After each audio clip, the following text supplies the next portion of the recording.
what's going on, guys? It's Justin from the J Media back with another video. So from the title of this video, you guys already know it is our 2-year anniversary with my Lexus RCF. So let's do a full walk around the car and talk about it. So this is my 2017 Lexus RCF. If you're new to the channel, let's do a full walk around of the car for you guys to see, and then we'll talk about what's been done to the car and what future plans we have. So this car is my daily driver. I picked it up 2 years ago from the Lexus dealership. I got it pre-owned. It's a certified pre-owned car. It was 100% bone stock, no modifications done to it when I bought it. And if you guys are wondering what this color is, this is a gorgeous color. I specifically wanted this color, and it is the infrared color. This was my top choice for color. If I didn't find this, my second choice would be a black. But this particular car, so if you guys know RCFs, you would know there's the first gen and the second gen. So this is the pre-facelift model. The first gen was released in 2015, I believe, to 2019, same body style. And then 2020 and up, they updated the front end of the headlights, you know, the tail lights and stuff like that. I specifically wanted this package. So besides the color, this car has the carbon fiber trim as well as the performance package. You might ask me, so what does the carbon fiber package include? So carbon package includes the carbon fiber roof. If you get the standard one, you get a sunroof. However, you don't get a carbon roof. And then in the interior, you also have some carbon trim, like the carbon right here on both sides. You also have carbon fiber right here by the glove box as well. So small little carbon accents. With the performance package, right here you get TVD, torque vectoring differential. The standard RCF has LSD, so torque vectoring differential. What that does is essentially puts on torque, equal torque to each rear wheel. So yeah, there we have it. Let's talk about what's been done to it and what else I added on to the car from the first year to second year of ownership. Oh, one thing I also forgot. So with the carbon fiber trim, you also do have the carbon fiber rear wing. And if you don't have the carbon trim, it just comes paint matched, right? So I personally wanted a carbon roof really bad. I don't really need a sunroof because I have the S2000, which is convertible. If you guys are wondering why the wing is up, it's because this car has active aero from the factory. So I actually have the wing propped up right now. Otherwise, usually when you're above 55 miles an hour, the wing goes up, and below about 25 miles an hour, the wing goes back down. So active aero for more downforce. This car is my daily driver, so I drive this car pretty much almost every day. I do drive it every day to work, Monday to Friday, occasionally on the weekends. I also have other cars that I drive on the weekends, so I try to let this car rest. A lot of people drive these cars. You could drive it as a daily driver, a dedicated trek car, or weekend car. I definitely racked up the miles on mine. Like I said, I bought it 2 years ago at the San Antonio Lexus dealership. Went for a test drive with the wife, picked it up the same day. Absolutely love this car. And yeah, in the 2 years of ownership, this car has been great. I was gonna say no issues, but the car did die on me pretty recently. Nothing major. It was a battery that failed. The battery in the car was about almost 2.5 years old. So, you know, it's about time that batteries go out, right? So Lexus took care of replacing the battery at 50% off, so that was awesome. But besides that, yeah, I've put about 25,000 miles on the car in 2 years of ownership. I drive quite a lot every day, mainly highway miles. I usually do drive it in eco mode. I know some people are gonna frown, but day to day, my commute daily is about 50 to 100 miles each day, depending on, you know, if I go for any networking events after work.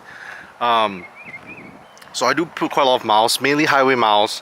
I put in eco mode most of the time, and believe it or not, for 5-liter V8 in eco mode, I have been able to get 24 miles a gallon, which I've heard is about the same as the V6 model, like the RC350s.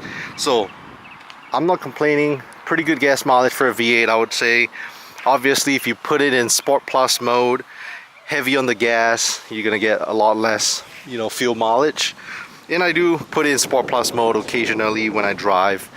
But yeah, this car, like I said, has been awesome.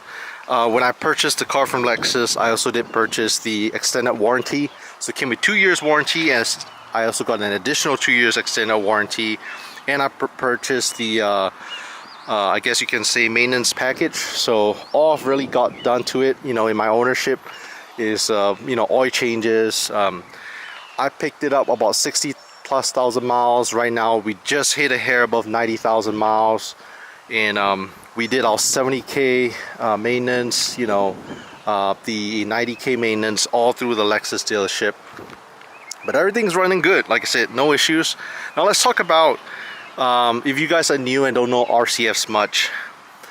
RCFs is one of the few F cars from Lexus. The F car is the performance lineup, not to be confused with F Sport. F Sport is your, you know, I guess you can say cosmetic package that you can add on to a lot of Lexus models. But the actual F badge started with the Lexus ISF, and then we have the RCF, we have the GSF, and this heritage came from the you guys might know the Lexus supercar, the LFA, the first, I guess you can say one of the first few true F cars that has the V10 engine. The other F cars have the 5-liter V8 engine.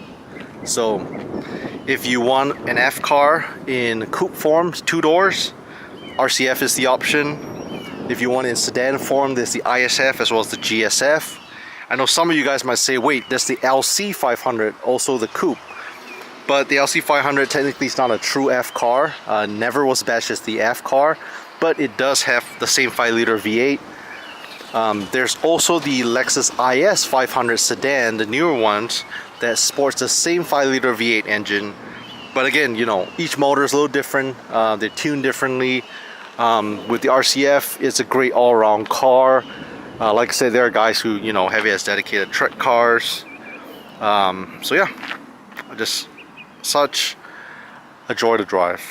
Alright, so let's talk about what's been done to it in the last 1 year of ownership. You know, not too many things have been done to the car, if I'm being honest. So what you see now, the car has been slightly modified. Let's do a quick rundown of what's been done year 1 of ownership, and then we'll move on from last year to this year what's been done. So front end, we added a carbon fiber front lip. We have the car lowered, still on stock wheels, but we have some spacers to push it out a little bit, and it's lowered on some swift lowering springs. We have some carbon fiber vents right here by the fender, carbon fiber mirror caps, little carbon fiber trim piece right here on the back rear bumper, custom license plates, carbon fiber license plate frame. I chose red F. I really wanted spicy F, but got declined. Red F, red as in red for cool. Red also sounds like red, so I think that works. Let's see what else I did year 1 of ownership. Oh, in the interior, it came with the RCF rubber floor mats, but I was able to source these, so I prefer the carpet a little bit better. We threw in black view dash cam. I think a dash cam is essential for every car. We have it on both front and rear. Upgraded the infotainment system. We have a pretty big Android Auto, Apple CarPlay right now. There's wireless. We have the carbon fiber shift knob replaced. Let's see, this airbag piece I replaced with the carbon fiber Lexus badge. And I think that's about it for year 1 of ownership. So I did quite a few things, obviously small little subtle stuff. Let's move on to talk about year 2 of ownership. So from 2024 to 2025, what we did to the car, like I said, not a whole lot. It is my daily. I'm not trying to go crazy on it. If you guys follow me on my other builds on the channel, you would know we also have a turbo Mitsubishi Lancer as well as a Honda S2000. Those cars I've had for a few more years and I go pretty crazy on them. So this is the daily driver. I want it to be mild, almost like an OEM Plus build. So yeah, not too many crazy mods on it. All right, so year 2 of ownership, what we did, more like a maintenance mod, is we replaced the brake pads. So the OEM Brembo brake pads creates a lot of brake dust. I'm sure if you guys are F owners, you would know. So much brake dust. So pads are also running low. Instead of the OEM Brembos, I decided to go either Project Mu or the Tom's Racing. Initially I ordered the Tom's Racing, but it was a whole ordeal because they shipped me the rears and fronts, but the rears are correct and the fronts are meant for, I believe, an RC350, so wrong ones. So whole mess. In the end, I got a whole new set of brake pads, but we right now currently have the Project Mu brake pads. You guys can see the teal color. Project Mu brake pads on the fronts and rear. We did it ourselves. If you guys want to watch that DIY video, it's pretty simple to do. I have them on my channel on the separate playlist, how to DIY installation. So if you guys want to check that out. One thing that's pretty obvious on the exterior that we changed from 2024 to 2025 are these tail lights. So I think on the exterior, the OEM tail lights, they look pretty dated. So these tail lights definitely kind of freshen up the look, makes it a little more modern. And these are the high ref sports tail lights, LEDs. Let me show you guys. It does has a startup animation. Right now it's pretty bright, so you might not, let's see. So yeah, just like that. When it's dark, it actually has a whole startup animation, which is super cool. But yeah, I love these tail lights. You do have the OEM style color, which is, you know, red, or I went with the smoke version. And yeah, the smoke version just looks, I think, so aggressive and mean. I like this view. It's a really nice view.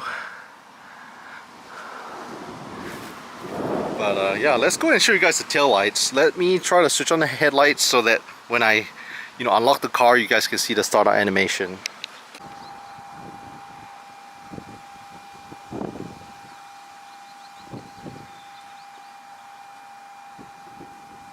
And there you guys have it, badass startup animation of the high-res sports tail lights. Yeah, I think they look so futuristic and so good, and the smoke was a great choice. Yeah, so for the exterior, honestly, not much. The only main difference is the tail lights. Like I said, the brake pads were more like a maintenance thing that had to be replaced anyway. And then in the interior, we did have some small little stuff. So I showed you guys year 1, replaced the shift knob, carbon fiber shift knob. Also replaced this airbag piece with the carbon Lexus logo. Last year, 2024 to 25, I also replaced this trim piece. Usually it is silver in color, kind of like this silver. Replaced it carbon, so now this whole thing's carbon. I know some guys even go to replace this whole steering wheel to be carbon. I decided to keep the OEM steering wheel, so all I replaced was the airbag cover and these little carbon trim pieces. And this might be a common issue with RCFs, but on the first gen like mine, sometimes the clear coat starts to kind of peel on this carbon piece. So year 1 of ownership, when it got cold during winter time, that actually happened. So I had this re-clear coated. Year 2, passenger side, same thing happened. So I had it peeled off, re-clear coated. We should be good to go. Shouldn't give me any issues for another few years. But interior, that's about it. Honestly, nothing much. And then the only last thing I remember doing is, this is actually under the hood. But when you think under the hood, it's not quite performance. I added, you can see, kind of like a kill switch. So I've been reading on Lexus forums that there's been a lot of thefts of Lexus cars in general, whether it's the RCF or any other Lexus platform, or just car theft in general, especially if you're up in California. You know, crime rates has been going up pretty high. So to kind of protect the car, I keep my car keys in a Faraday box so there's no signal. Also, besides unlocking the car, I need to click on this remote. Acts like a kill switch. If someone is able to somehow use another key to get in the car or break the window, they're not able to start up the car without clicking on this. So just more like an anti-theft thing that I, did to the car. Theft prevention stuff, I got it. It's a universal thing that you just pretty much plug in to replace the starter fuse. So pretty easy. And I believe that's about it. Like I said, honestly, not too many mods done in year after, last year to this year in 2025. Now, initially, there's a few things I was also going to do that would change up the exterior of the car. So we do have aftermarket wheels for it. We have a set of raised Graham-Light G25 wheels that we bought last year, but we haven't mounted to the car yet. And that's because right now we are still rocking the OEM wheels. To be honest, I like them. The RCFs do come with, I believe, 3 different variations of different wheel styles, and this is my favorite. Tires are going to be running out soon, so the plan is when I change out tires, I will also be replacing the wheels both at the same time. Might as well. Probably going to keep the OEM setup as backup. And if you guys are wondering, to achieve this fitment, I think on OEM wheels this is pretty nice. We're dropped on swift lowering springs, and usually the wheels are kind of sunken in, but we have spacers to push out the OEM wheels. No issues with rubbing. One common issue is right here. Sometimes you'll rub. There's like a bolt that rubs on the fender liner. I don't have that issue anymore because I did remove the bolt. But yeah, here's the RCF. Do you guys have any questions? If you do, make sure to leave in the comment section below. Alright, so after 2 years of ownership, I know after sometimes a few years people commonly ask, like, do you regret buying the car? I think the RCF is a great car. It's just, if you know, you know. If people who don't know, might think it's just a regular Lexus on the road. But even car enthusiasts, some car enthusiasts don't even know about the RCF. They might think it's just the V6 350 or even the 2-liter 4-cylinder turbo variant. When people hear it's a V8, people sometimes even ask me, do you swap the V8 in? But I think it's a great car. It's reliable. You get Texas reliability, Toyota's reliability. It's a great looking car, I think, for a car that's came out in 2015. Mine's a 2017 model, but this design first came out in 2015. So essentially a 10-year-old design. I still think it looks timeless, very classy, nice interior, nice exterior. Performance, it packs a punch because of the 5-liter V8. From the factory, it makes about 469 horsepower. Plenty of power for me. I don't have bolt-ons yet. I've thought about it. Intake, exhaust. I've thought about it, but I don't know. Maybe if I ever were to swap out an exhaust setup, I like the NVIDIA 300. It's not too loud. I would have done an exhaust already, but my wife does not like loud cars, and she does not feel comfortable riding in any of my cars right now. I should say any of my other cars, because they are stiff and loud. So this car is more possible to wife standards. But yeah. So yeah, future plans, wheels, tires, that's probably gonna go on in the next few months. And then exhaust is a hard maybe. I've debated on an intake, but honestly I don't think an intake is gonna do a whole lot. With the RCF platform, you're close to 500 horsepower.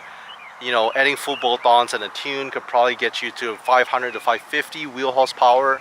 It is a heavy car, it's a touring car, but if you really want to squeeze more power off this platform, you probably want to supercharge it. That will put you in the 700s. Again, my goal with this car is not for big power. I just want it to be reliable. It's my daily driver to get me to work safely and back, but packs a punch when I want it to. This car, its competitors when it first came out are like the BMW M4, the Mercedes C63. So a lot of European cars, but I think the Lexus RCF, in terms of value, it definitely held its value longer. It's definitely more rare as well. You don't see them on the road. You don't see many F cars on the road at all. So yeah, I hopefully will plan to track this car, you know, maybe sometime, you know, before the 3-year anniversary video. I have taken my S2000 on a recent track day a few months back, and I actually saw 2 RCFs on track in stock form. So that goes to show that these are very capable track cars. My buddy Joseph, shout out to you, Joseph. He at one point he had, I guess you could say, the holy grail of the Lexus cars. He had a GSF, RCF, and LC500 at one point. Unfortunately now he has changed up the cars in the garage, so all different stuff. But his RCF was his track car, and he actually has an infrared one, same color as mine, as his track car. Great car. So hopefully we'll be able to do some track sessions in this car pretty soon. Alright, so there you have it. I hope you guys like this 2-year walk around video of the Lexus RCF. Again, if you guys have any questions, leave in the comment section below. Let me know what you guys think. I have contemplated, you know, selling the car and moving on to something else. But honestly, being a car guy, you want to experience different platforms. You also want to, and I get really sentimental with my cars, you know. So, other cars I've thought about, you know, switching it up to is I would like to experience a 997 Porsche Carrera S someday. I would like to experience a Nissan R35 GTR. I would like to experience an anyone Honda NSX. But all these cars, I don't know, are more like weekend cars. And if this is a daily driver, I would need to get another daily driver to replace it. So I don't know. But hope you guys like this 2-year walk around video. If you guys stay to the end, leave a thumbs up, subscribe, and we'll catch you guys in the next video.